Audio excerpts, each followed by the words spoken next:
You denied me 3 times. You looked me in the eye and said you didn't know me. You swore it. You cursed. You ran away into the dark while they beat me and dragged me to my death. And now here I am, standing on this beach, making breakfast for you. That's not a story about punishment. That's not a story about getting what you deserve. That's a story about something so shocking, so unexpected, that 2,000 years later, we still can't quite wrap our heads around it. This is the story of the most famous failure in history and the most extraordinary second chance ever given. If you've ever messed up so badly you thought there was no coming back. If you've ever looked in the mirror and wondered if you're beyond forgiveness. If you've ever felt like your worst moment defined you forever, then this story is for you. Because Peter thought all those things too. And he was wrong. Let me take you back about 2,000 years to a beach at dawn where the smell of fish cooking over a charcoal fire would change one man's life forever. But before we get to that beach, we need to understand exactly what Peter did and why what happened next was so impossible. Peter wasn't just any follower of Jesus. He was the guy, the leader, the one who always spoke first and loudest. When Jesus asked his disciples who they thought he was, it was Peter who blurted out the answer. You are the Christ, the Son of the living God. Jesus looked at him and said something remarkable. He said, Blessed are you, Simon, son of Jonah. And I tell you that you are Peter, and on this rock I will build my church. Do you understand what that meant? Jesus was saying this fisherman from Galilee, this loud, impulsive, working-class guy who smelled like fish and probably couldn't read very well. He was going to be the foundation of everything. Peter, the rock. But here's the thing about Peter. For all his boldness and all his confidence, he had a fatal flaw. He thought he was stronger than he actually was. The night before Jesus died, they gathered for what we now call the Last Supper.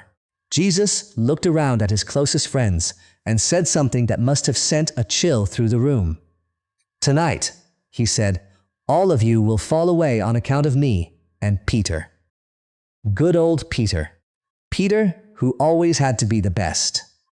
Peter, who always had to prove himself. Peter stood up and said the words that would haunt him for the rest of his life.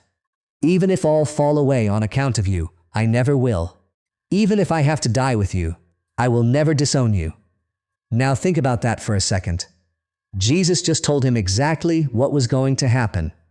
The Son of God, the one Peter had correctly identified as the Christ, was giving him a direct warning. And Peter basically said, no, you're wrong. I'm better than that. I'm better than these other guys. That's not faith. That's pride.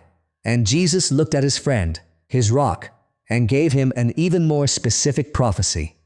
Truly, I tell you, this very night, before the rooster crows, you will disown me 3 times. Peter didn't believe it. He couldn't believe it, because that would mean admitting he wasn't as strong as he thought he was. And that was too scary to face. A few hours later, everything fell apart. They went to a garden called Gethsemane. Jesus asked Peter and 2 others to stay awake and pray with him. He was about to face the worst night of his existence. He needed his friends. They fell asleep. 3 times Jesus came back to find them sleeping. 3 times. Remember that number. It's going to matter later. And then the torches came through the trees. Judas, soldiers, temple guards, a mob with swords and clubs. Peter did what Peter always did. He acted without thinking. He pulled out a sword and swung it at the head of the high priest's servant. He was aiming to kill, but he missed and cut off the man's ear instead. Jesus stopped him. Put your sword away, he said. And then he healed the servant's ear. That must have been confusing for Peter. He was ready to fight, ready to die. He had just tried to kill a man for Jesus. And Jesus told him to stop and then healed the enemy. But Peter still followed. When they arrested Jesus and led him away, Peter followed at a distance. He wasn't going to abandon his friend. Not him, not the rock. They brought Jesus to the high priest's house for an illegal nighttime trial. And Peter did something brave. He went into the courtyard. He was the only disciple who dared to get that close. And in that courtyard, there was a fire. The Gospel of John uses a very specific Greek word here. It wasn't just any fire. It was a charcoal fire. Anthracian, burning coals. The text makes a point of telling us this. Remember that detail. It's going to matter more than you can imagine. Peter stood by that fire to warm himself. It was cold. It was dark, and he was alone among enemies. The other disciples had scattered into the night, and then it started. A servant girl looked at him in the firelight. She studied his face, and she said, "You also were with Jesus of Galilee." This was it, the moment of truth. Peter had just promised a few hours earlier that he would die for Jesus. Now all he had to do was admit he knew the man. He couldn't do it. "I don't know what you're talking about," he said. 1. He moved away from the fire, out toward the gateway, maybe trying to escape. But another servant girl saw him and said to the people around her, "This fellow was with Jesus of Nazareth." Peter denied it again, this time with an oath. "I don't know the man." 2. A little while later, some of the people standing around came up to Peter. "Your accent gives you away," they said. "You're definitely one of them. You talk like a Galilean." Now Peter did something even worse. He began to call down curses. He began to swear, "I don't know the man." 3. And immediately, right at that moment, a rooster crowed. The Gospel of Luke adds one devastating detail that the other Gospels don't include. At that exact moment, Jesus turned and looked straight at Peter. Let that sink in. Jesus was being beaten, mocked, spit on. His face was already bloody and bruised, and in the middle of all that suffering, he turned and found Peter's eyes. No words, just a look. And Peter remembered, "Before the rooster crows today, you will disown me 3 times." The Bible says, Peter went outside and wept bitterly. Bitterly. That word in the Greek means it was more than crying. It was the kind of weeping that comes from your whole body. The kind where you can't breathe, where you feel like your chest is being torn apart from the inside. Because Peter didn't just fail a test. He didn't just make a mistake. He denied the most important person in his life at the worst possible moment, while that person watched. And then Jesus died. They crucified him the next day. Peter wasn't there. The only disciple who stayed at the cross was John. Peter was somewhere in the city, hiding, broken. Can you imagine what those hours must have been like? Knowing that your friend, your teacher, the Son of God, was dying on a cross outside the city walls, and the last thing you said about him was, "I don't know the man." Peter couldn't take it back, couldn't explain, couldn't apologize. Jesus died thinking, what? That Peter was a coward, a liar, a fake? Actually, no. Jesus knew exactly who Peter was. He always had. That's what made it even more painful. For 3 days, Peter sat with that guilt. The man he loved was dead. And the last conversation they ever had was Peter swearing he didn't know him. If this was a normal story, it would end there. A tragedy. A cautionary tale about pride and weakness. Don't be like Peter. Don't think you're stronger than you are. But this isn't a normal story. On the 3rd day, the women went to the tomb and found it empty. An angel told them Jesus had risen, and the angel said something very specific. Go tell his disciples, and Peter. Did you catch that? The angel didn't just say tell the disciples. He made sure to name Peter specifically, as if to say, make sure Peter knows. Don't let him think he's excluded. Don't let him think he's been written off. Peter ran to the tomb. John ran too. They saw the empty grave clothes. They knew something incredible had happened. But what did it mean for Peter? Yes, Jesus was alive, but did that make things better or worse? Now Peter would have to face him, have to look at those eyes again, the same eyes that had found him in the courtyard while the rooster crowed. Jesus appeared to the disciples that first evening. He appeared again a week later when Thomas was there. He showed them his hands and his side. He ate with them. He breathed on them and gave them the Holy Spirit. But nothing was said about that night. Nothing about the denials. Nothing about the rooster, the elephant in the room, the massive, unspoken thing between Peter and Jesus. It just hung there. Peter knew it. Everyone knew it. And nobody knew what to do about it. So what do you do when you failed so completely that you don't know how to move forward? You go back to what you know. Chapter 21 of John's Gospel begins with these words. Afterward, Jesus appeared again to his disciples by the Sea of Galilee. Simon Peter, Thomas, Nathanael, the sons of Zebedee, and 2 other disciples were together. I'm going out to fish, Peter said. We'll go with you, the others replied. Now think about what that means. Peter was supposed to be a fisher of men. Jesus had called him away from fishing 3 years earlier. Follow me, Jesus had said, and I will make you fishers of men. And now Peter was going back, not fishing for men, fishing for fish. Some people see this as Peter giving up, returning to his old life, because he thought his new life was over. He'd blown it. He was disqualified. Might as well go back to being a nobody fisherman from Galilee. There might be some truth to that. But there's also this. Sometimes when we're broken, we need something familiar, something we know how to do.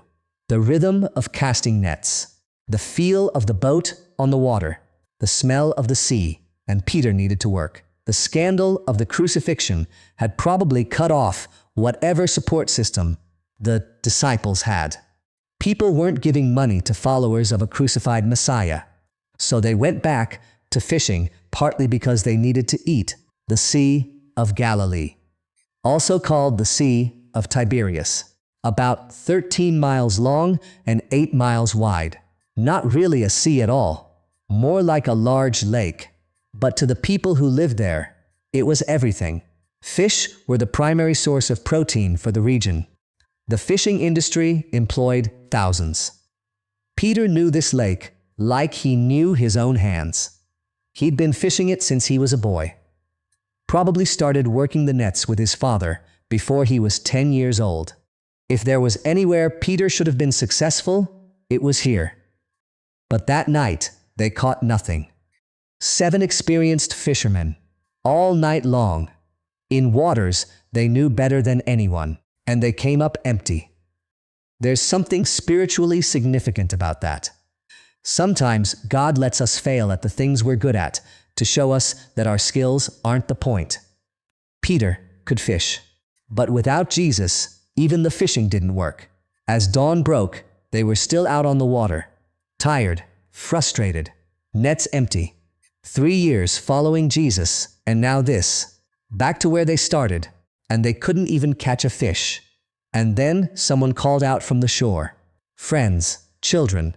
The Greek word is paideia. It's an affectionate term, like saying, "Hey kids," or "boys." It was the kind of thing a stranger might say to young fishermen. Nothing unusual. "Have you caught any fish?" "No," they called back, probably too tired and discouraged to say more than that. "Throw your net on the right side of the boat," the stranger said. "You'll find some." Now here's the thing. There's no logical reason why fish would be on one side of the boat and not the other. The boat wasn't that big, maybe 20 feet long. Whatever fish were in the area would be on both sides, but they'd been out all night with nothing to show for it. What did they have to lose? They threw the net on the right side, and suddenly they couldn't haul it in. There were so many fish. This had happened before. 3 years earlier, when Jesus first called Peter, there had been another miraculous catch. Peter had fished all night without catching anything. Jesus told him to go out into deep water and let down the nets. Peter protested. "Master, we've worked hard all night and haven't caught anything. But because you say so, I will let down the nets." When they did, they caught so many fish, their nets began to break. Peter fell at Jesus' feet and said, "Go away from me, Lord. I am a sinful man." That day, Jesus had looked at him and said, "Don't be afraid. From now on you will catch men." And Peter had left everything to follow him. Now here they were again. Another impossible catch, another morning after a fruitless night. John was the first to put it together. He turned to Peter and said 4 words that changed everything. "It is the Lord." Watch what Peter did next, because it tells you everything about who he was. The other disciples started rowing toward shore. That was the sensible thing to do. Bring the boat in, secure the catch, meet the stranger properly. Peter couldn't wait. He grabbed his outer garment, wrapped it around himself, and threw himself into the water. They were about 100 yards from shore. That's the length of a football field. In the early morning, in cold water, with his clothes on. Peter swam for it. Now that might seem backwards. Normally, if you're going to swim, you take your clothes off. But Peter was essentially naked. Working fishermen often strip down for the job, and he wasn't going to approach Jesus like that. So he put his outer garment on and jumped in. The Greek word for his garment is ependites. It was like a long shirt, an outer tunic, something you'd put on when you were presenting yourself to someone important. Peter wanted to get to Jesus as fast as possible, but he wanted to do it properly. Think about what this tells us about his heart. He wasn't hiding from Jesus. He wasn't avoiding the confrontation. The moment he knew it was the Lord, he couldn't stay away. Yes, he had denied Jesus. Yes, he was carrying shame that felt like it weighed 1,000 pounds. Yes, he had no idea what Jesus would say to him, but he had to get to him. Whatever happened next, he had to be close to Jesus. That's important, because a lot of us, when we fail, we run the other way. We hide. We avoid. We figure God wants nothing to do with us now. Peter ran toward Jesus, even with all his shame, even not knowing what would happen. He ran toward him. When the disciples got to shore with the boat and the massive catch of fish, they found something waiting for them. A fire. Not just any fire. The text uses that same Greek word again. Anthrakion, a charcoal fire. In the entire New Testament, this word only appears twice. Once in the courtyard, where Peter denied Jesus, and once here, on this beach, where Jesus was cooking breakfast. This wasn't an accident. This was intentional. Jesus chose that kind of fire on purpose. The smell of those burning coals would have hit Peter like a physical blow. Instantly transported him back to that terrible night, standing in the cold, warming himself by the fire, the servant girl's face in the flickering light. I don't know the man. Jesus was recreating the scene. Why would he do that? Why bring up the worst memory of Peter's life? Because you can't heal what you won't face. Some wounds, if you try to just ignore them and move on, they fester. They poison everything. They never really go away. Jesus didn't want Peter to spend the rest of his life flinching every time he smelled a charcoal fire. He didn't want that memory to have power over him forever. So he brought Peter back to the scene. Same smell, same setting. But this time, everything was going to be different. And there was something else by that fire. Fish, already cooking, and bread. Jesus didn't need their fish. He already had food. So why did he tell them to throw their nets on the right side? Why give them a miracle catch if he didn't need it? Because it wasn't about the fish. It was about reminding them who he was. It was about recreating that first moment when Peter believed. When Peter gave up everything to follow a rabbi who filled his nets to breaking. The catch was proof. The same Lord who called you then is calling you now. Nothing has changed. I'm still who I was. And you can still be who you were becoming. Jesus said to them, "Bring some of the fish you've just caught." Peter climbed back into the boat and dragged the net ashore. They counted the fish. 153. Why does the Bible give us that specific number? Scholars have debated it for centuries. Some ancient writers, like Jerome, believed there were exactly 153 species of fish in the world. So maybe it symbolized a catch that included every kind of fish, representing every kind of person. A preview of Peter's future as a fisher of men. Others point out that 153 is what mathematicians call a triangular number. If you arrange objects in an equilateral triangle with 17 objects on each side, you get exactly 153. Or maybe John just counted the fish and wrote down how many there were. Sometimes a number is just a number. But there's one detail everyone agrees on. Despite the huge catch, the net was not torn. Remember the first miraculous catch? The nets began to break. The boats started to sink. It was chaos. This time, the net held. 153 large fish and not a single tear. That's a message too. Last time, you weren't ready. The nets couldn't hold what I was giving you. But now, after everything you've been through, after your failure and my death and resurrection, now you can hold it. Now you're ready for what comes next. Come and have breakfast, Jesus said. Think about those words. Jesus, the risen Son of God, the one Peter had denied, standing on a beach in the morning light, cooking fish over a fire. Come and have breakfast. Not come and explain yourself. Not come and apologize. Not come and grovel and prove you're sorry. Come and eat. None of the disciples dared to ask him, "Who are you?" They knew it was the Lord. But there was still something strange about him. Something different about his resurrection body. They recognized him and didn't recognize him at the same time. Jesus came and took the bread and gave it to them. And the fish likewise. He served them. The Lord of the universe, the one who had just conquered death, was serving breakfast to a bunch of fishermen who had failed him, abandoned him, and denied him.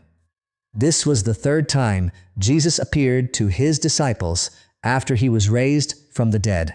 And still, nothing was said about Peter's denial. The meal happened in that awkward silence, everyone knowing what needed to be addressed. No one knowing how to address it. Peter must have been dying inside. The kindness was almost worse than anger would have been. If Jesus had yelled at him, at least Peter would know where he stood. But this serving, this gentleness, Peter didn't know what to do with it. When they finished eating, Jesus turned to Peter, and what happened next is one of the most beautiful and painful conversations in all of Scripture. Simon, son of John, not Peter, Simon, the name he was born with, the name before Jesus renamed him the Rock. Do you love me more than these? That question is layered with meaning. More than these. What did Jesus mean? More than these other disciples love me? Remember, Peter had boasted that even if everyone else fell away, he never would. He had claimed to love Jesus more than the others did, or maybe more than these fish. This fishing business, this old life you've gone back to. Either way, the question cut straight to Peter's heart, and look at how Peter answered. He didn't say, "Yes, Lord, I love you more than anything." He didn't make any grand claims this time. "Yes, Lord, you know that I love you." There's something else happening in the Greek text that most English translations miss. Jesus used the word agapos. Do you agape me? Agape is the highest form of love. Unconditional, sacrificial.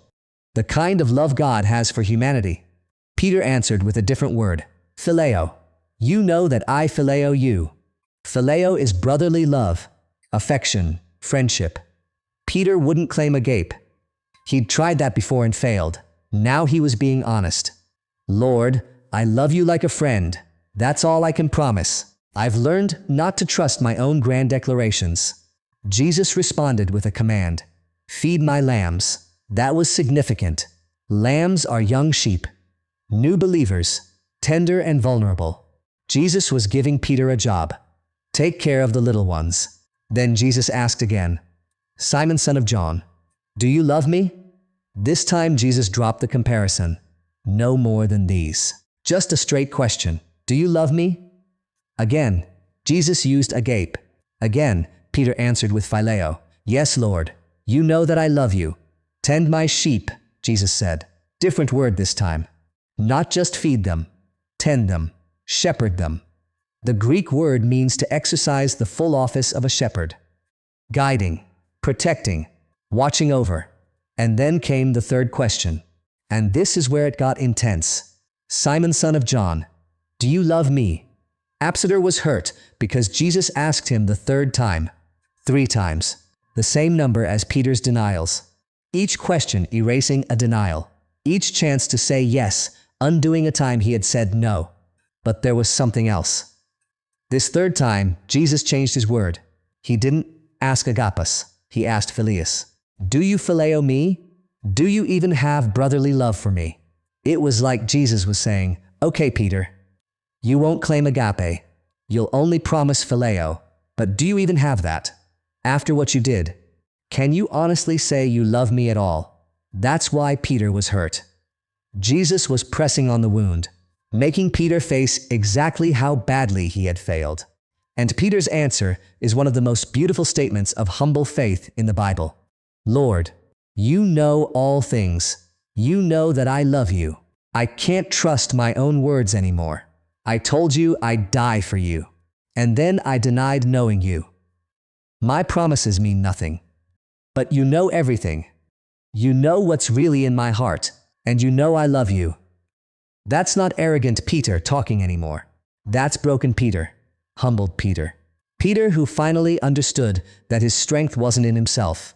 "Feed my sheep," Jesus said. 3 denials, 3 questions, 3 commands. Feed my lambs, tend my sheep, feed my sheep. Peter was restored, not to the position he had before, to something even more important. He was being given responsibility for Jesus' entire flock. The man who denied knowing Jesus was being trusted with everyone who would ever believe in him. But Jesus wasn't done. He had one more thing to say to Peter. And it was a prophecy. "Truly, truly, I tell you, when you were younger, you dressed yourself and went where you wanted. But when you are old, you will stretch out your hands, and someone else will dress you and lead you where you do not want to go." This was Jesus telling Peter how he would die. Stretch out your hands. That was a common phrase for crucifixion. Peter was going to be executed. He was going to die a martyr's death. Church tradition tells us that about 30 years later, Peter was indeed crucified in Rome under the Emperor Nupero. And according to multiple early sources, Peter asked to be crucified upside down because he didn't feel worthy to die the same way Jesus had. The man who once couldn't even admit he knew Jesus, who said, "I don't know the man" 3 times to save his own skin, would one day give his life rather than deny his Lord. Jesus knew this. He saw the end from the beginning. He knew exactly who Peter was and who Peter would become. And after telling him about his death, Jesus said 2 words, "Follow me." The same words he had spoken 3 years earlier by this same lake. The same invitation, the same call. Everything had changed, and nothing had changed. Peter was still being called to follow. Peter turned around and saw John following them. The disciple whom Jesus loved, Peter, being Peter, immediately asked about him. "Lord, what about this man?" Jesus gave a response that seems almost harsh. "If I want him to remain alive until I return, what is that to you? You must follow me." In other words, stop comparing yourself to others. Stop worrying about what someone else gets to do. Stop looking around at the other disciples. You, follow me. That was Peter's whole problem from the beginning.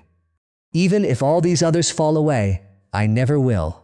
He was always measuring himself against the other disciples, always competing, always needing to be the best. Jesus was saying, that's over now. Your journey is your journey. John's journey is John's. Your job is to follow me. That's it. This caused some confusion in the early church. People started saying John would never die, that he would live until Jesus returned. John himself had to clarify this when he wrote his gospel. Jesus did not say that he would not die. He said, if I want him to remain alive. What is that to you? John did live the longest of all the apostles. He died of natural causes in Ephesus, probably around the year 98. He was the only one of the 12 who wasn't martyred. The rest were executed in various brutal ways for their faith. But that wasn't the point. The point was that Peter needed to stop comparing and just follow. So, what does all this mean for us? Why does this story matter 2,000 years later? Let me tell you what I think is the most important thing about this whole encounter. Jesus didn't just forgive Peter.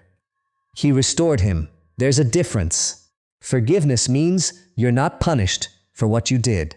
Restoration means you're given back what you lost. Peter didn't just need to hear that Jesus wasn't angry at him. He needed to be put back in the game. He needed a purpose. He needed to know that his failure hadn't disqualified him from his calling. Feed my lambs, tend my sheep, feed my sheep. Jesus didn't say, well, Peter, I forgive you, but obviously, I can't trust you with anything important anymore. Maybe you can help out in some small way behind the scenes. No.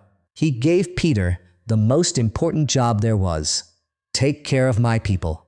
That's grace, real grace. Not just wiping the slate clean, but filling it with something new and beautiful.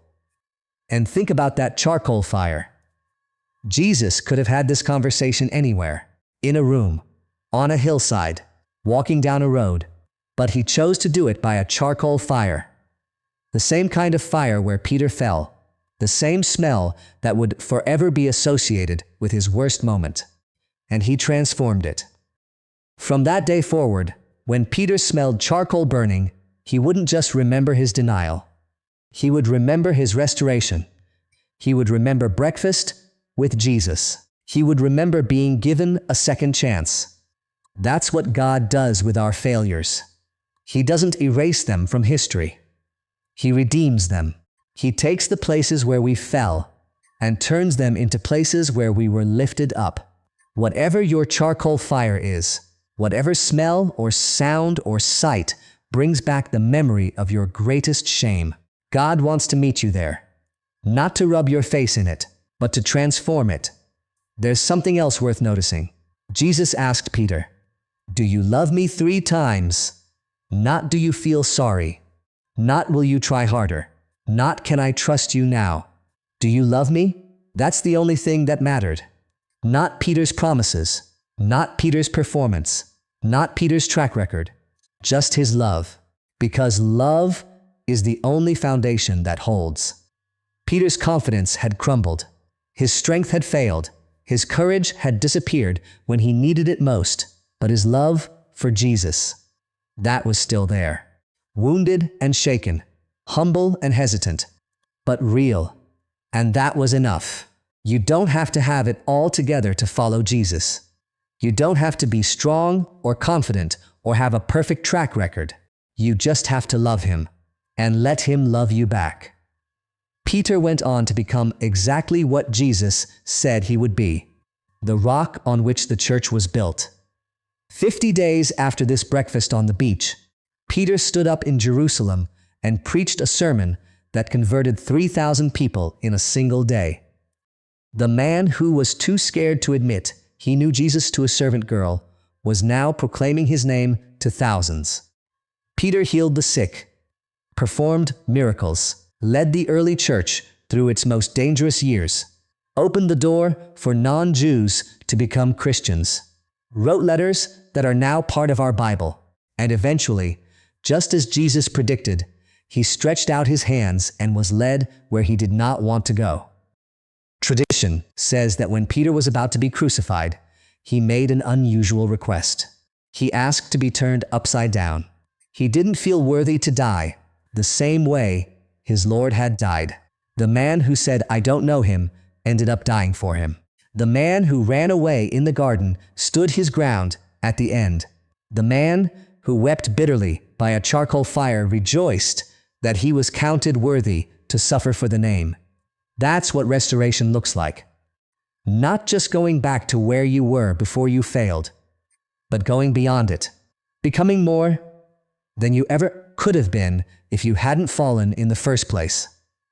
There's an old saying, "The same sun that melts ice hardens clay." The experience of failure can destroy a person, or it can transform them. The difference isn't in what happened, it's in how they respond. Judas failed Jesus too.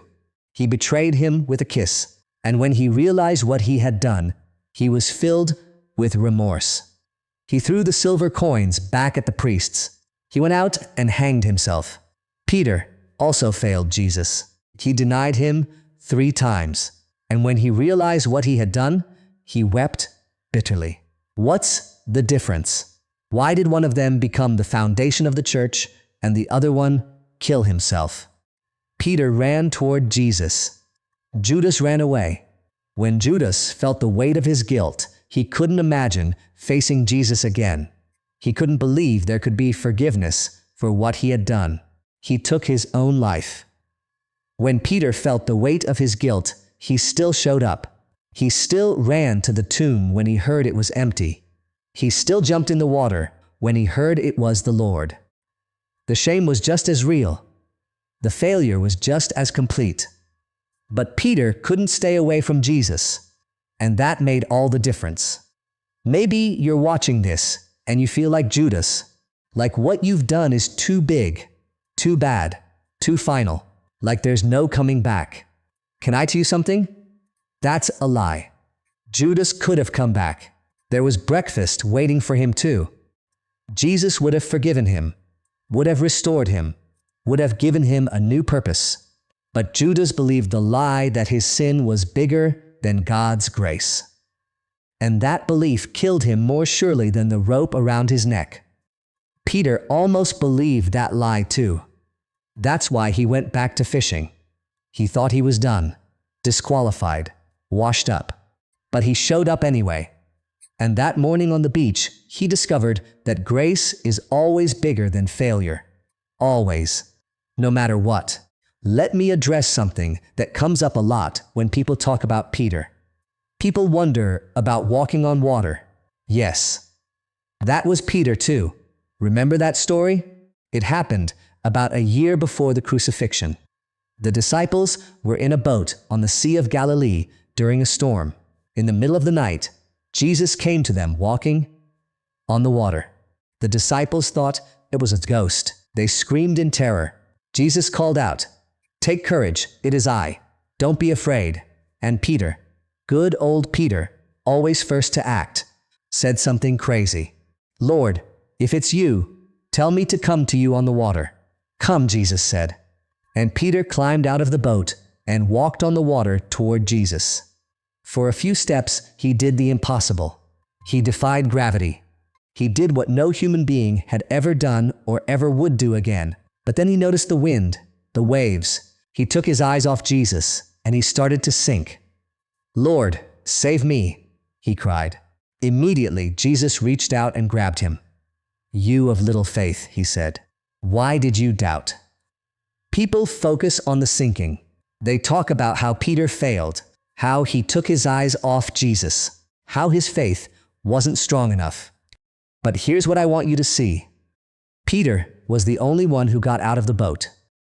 11 other disciples sat there watching. They all saw Jesus walking on water. They all heard him say, "Come," but only Peter had the courage or the craziness to actually try. Yes, he sank, but before he sank, he walked on water. He did the impossible thing, even if it was only for a few seconds. And when he started to sink, what did he do? He cried out to Jesus, and Jesus saved him. That's the pattern of Peter's whole life. Bold action, inevitable failure, crying out to Jesus, being rescued. That's the pattern for most of us if we're honest.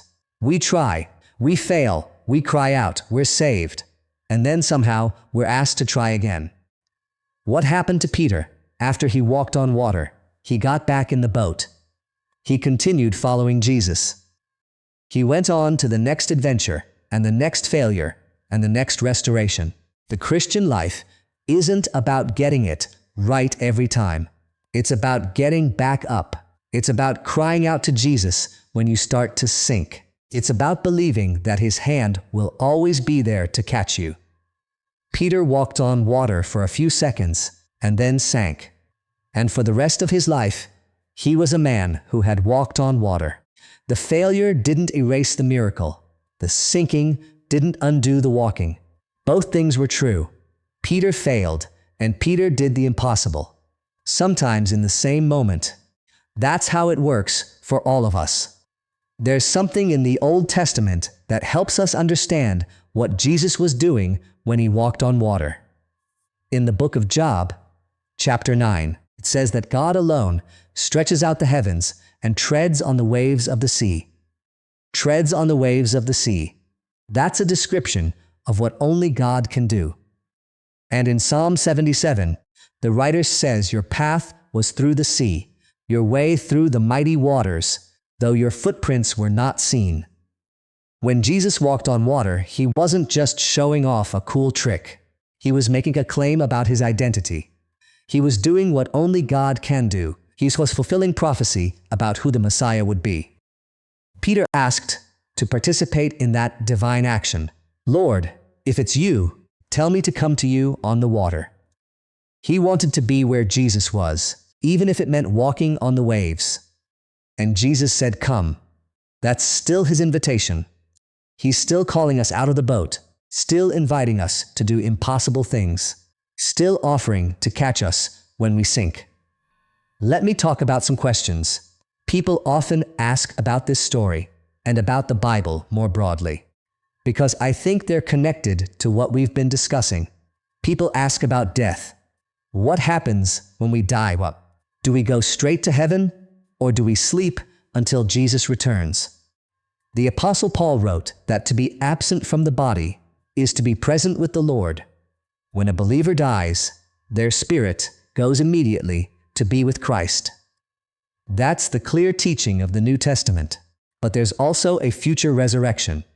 When Jesus returns, the dead will be raised with new bodies, will be transformed. What happens between death and resurrection is what theologians call the intermediate state. Think of it this way. When Peter died on that cross in Rome, his spirit went immediately to be with Jesus. The same Jesus who made him breakfast on that beach. But Peter's body stayed in the ground. One day, when Jesus returns, Peter will receive a glorified body, the resurrection body that Jesus Himself demonstrated after rising from the tomb. So, both things are true. We go to be with the Lord when we die, and we await the resurrection of our bodies when Jesus returns. People also ask about marriage and divorce. Jesus had strong things to say about this. In Matthew chapter 19 and Mark chapter 10, Jesus was asked about divorce. The religious teachers wanted to know when it was permitted. Jesus went back to the beginning. From the start of creation, He said, God made them male and female. For this reason, a man shall leave his father and mother and be united to his wife, and the two will become one flesh. So they are no longer two but one. Therefore, what God has joined together, let no one separate. His disciples were shocked. They said, if that's how it is, it's better not to marry at all. Jesus acknowledged that marriage is hard. Not everyone can accept this teaching, He said. But God's design is for marriage to be permanent. But here's what's important for our topic.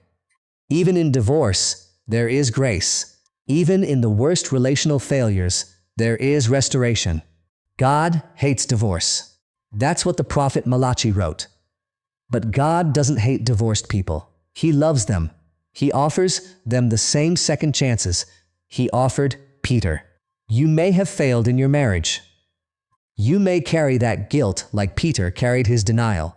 But the God who made breakfast for a man who swore he didn't know him is the same God who loves you. There is no failure beyond his forgiveness. There is no fall beyond his restoration. Jesus taught about the end times too. His disciples asked him when it would happen. What would be the signs? He told them there would be wars and rumors of wars, earthquakes, famines, persecution, false prophets. The gospel would be preached to all nations, and then the end would come. He said this generation will not pass away until all these things happen. Scholars have debated what he meant for 2,000 years. Some say he was talking about the destruction of the temple in Jerusalem, which happened in the year 70. Some say he meant the generation that sees the final signs begin.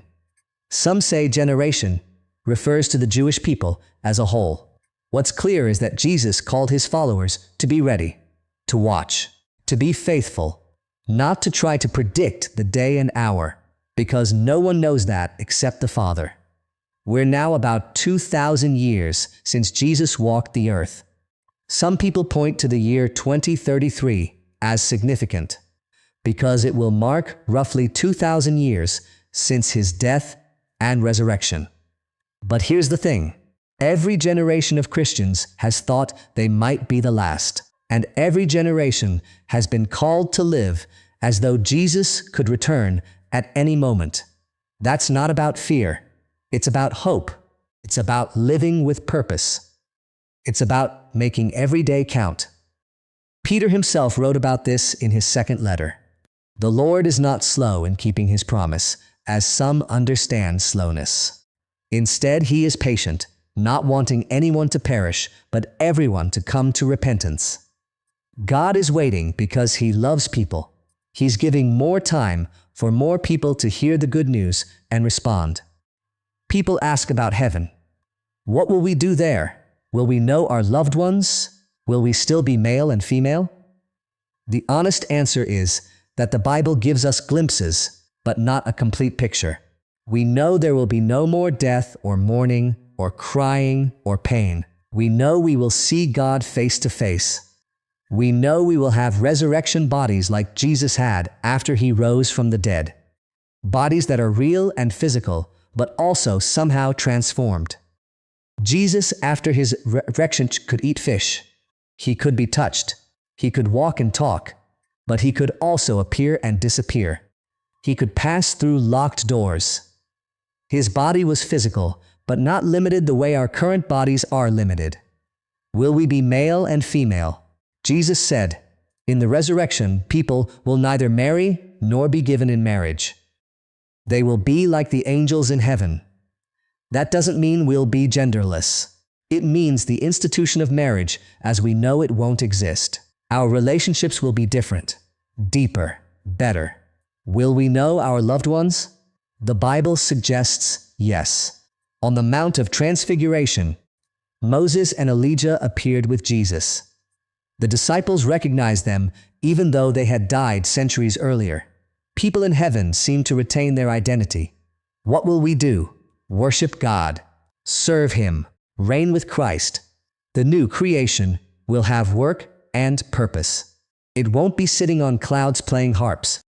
It will be active and meaningful. The Garden of Eden had work before the fall. The new creation will have work too, but without the curse, without the frustration, without the futility. Let me bring this back to Peter. Peter had questions too, lots of them. He was always asking Jesus things. Lord, how many times should I forgive my brother when he sins against me? Up to 7 times? Jesus said. Not 7 times, but 77 times. Or 70 times 7, depending on the translation. Either way, the point was clear. There's no limit to forgiveness. Peter had to learn that lesson personally. He had to experience being forgiven more times than he could count. And that's what qualified him to lead. Not his strength, not his boldness, not his natural leadership abilities, his experience of grace. Peter knew what it felt like to fail utterly, and he knew what it felt like to be restored completely. That knowledge made him compassionate. It made him patient with others who stumbled. It made him the kind of leader who could shepherd Jesus' sheep. There's a fascinating detail about Peter's wife. Yes, Peter was married. The Bible mentions Jesus healing Peter's mother-in-law. You don't have a mother-in-law unless you have a wife.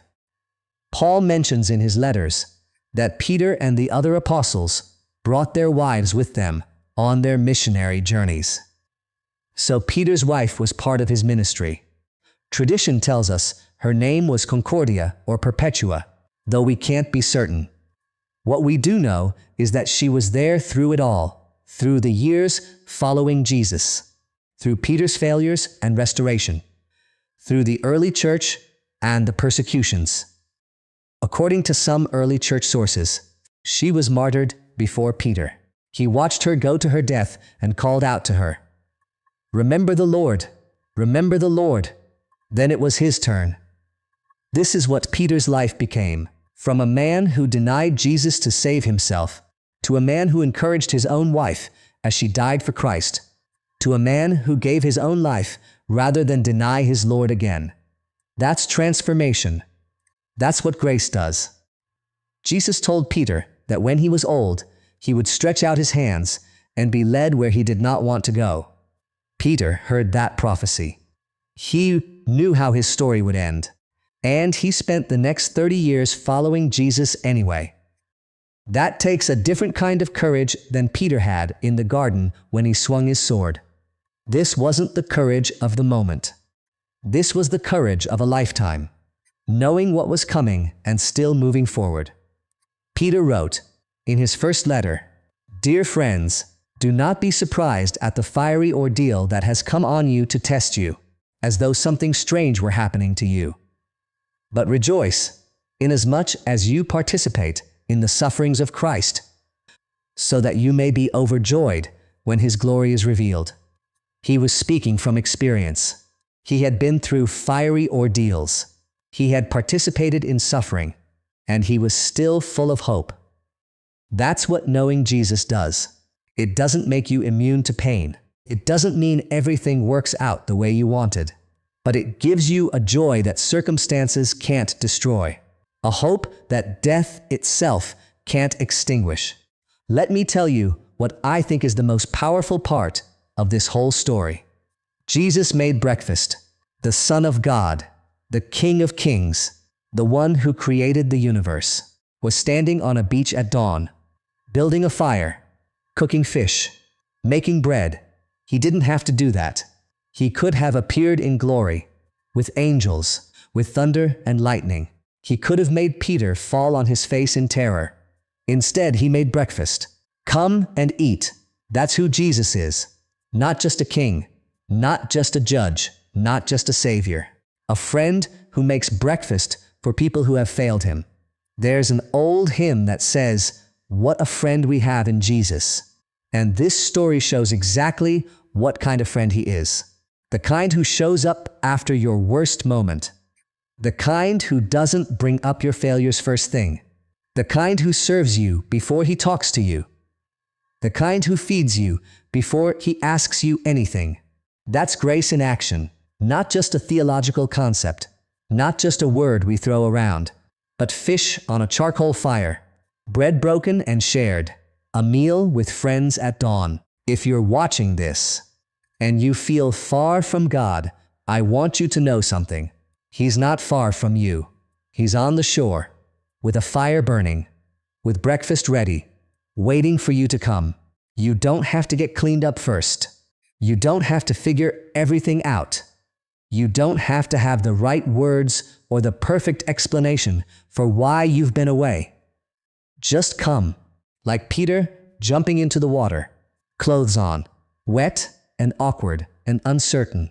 Just come, because the one waiting for you is the one who knows everything you've done, and he's not there to condemn you. He's there to restore you. The last verses of John's Gospel say this: Jesus did many other things as well. If every one of them were written down, I suppose that even the whole world would not have room for the books that would be written. The stories we have are just a fraction of what Jesus did, but the ones we have are the ones we needed. And we needed this story, the story of breakfast on the beach, the story of a man who failed completely and was restored completely, the story of 3 questions by a charcoal fire. Because most of us will never walk on water. Most of us will never preach to thousands or write books of the Bible or die as martyrs. But all of us will fail. All of us will have moments we're ashamed of. All of us will need a second chance. And this story tells us that second chances are available. That grace is real. That the one we've let down is the one who lifts us up. Simon, son of John, do you love me? That question echoes through the centuries. It's not just for Peter, it's for all of us. Do you love me? Not do you believe the right things. Not do you go to church enough. Not have you been good lately. Do you love me? And if your answer is yes, if somewhere under all the guilt and fear and shame, there's still love for Jesus, then you have everything you need. Feed my lambs. Tend my sheep. Feed my sheep. He's giving you a purpose.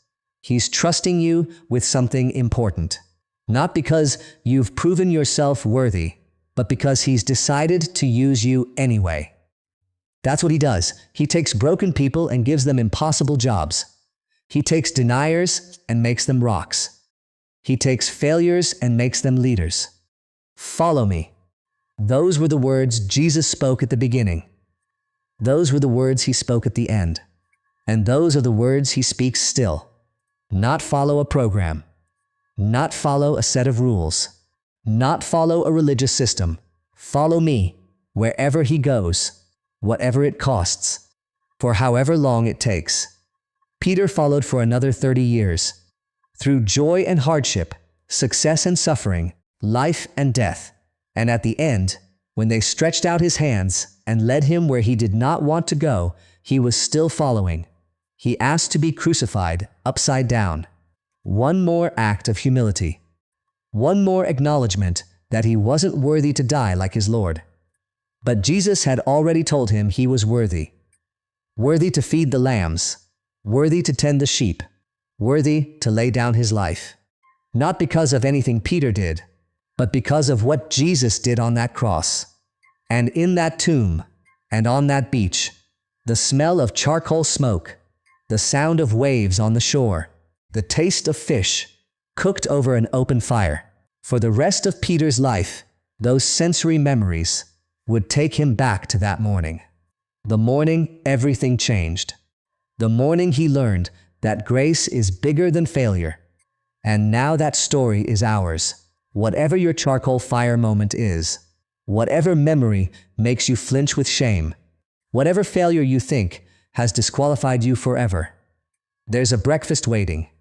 There's a question being asked. There's a purpose being offered. Do you love me? Then come, follow me.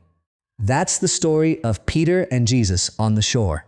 Not a story about what we need to do for God, but a story about what God has done for us. Not a story about being strong enough, but a story about being loved enough.